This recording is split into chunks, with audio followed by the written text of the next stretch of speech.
আসসালামু আলাইকুম রহমতুল্লাহি ওয়া বারাকাতুহু। কেমন আছেন সবাই?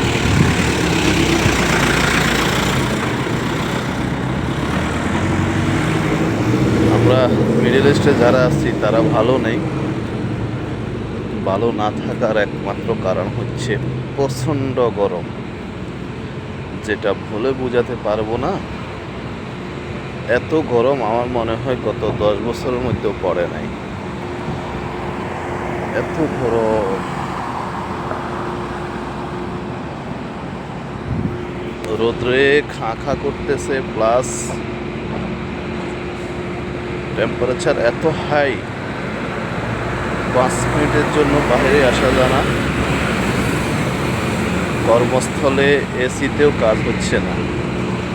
সবাই আমাদের জন্য দোয়া করবেন। আমি জানি না আমার প্রিয় ভাইগুলো বাইরে কিভাবে কাজ করতেছে।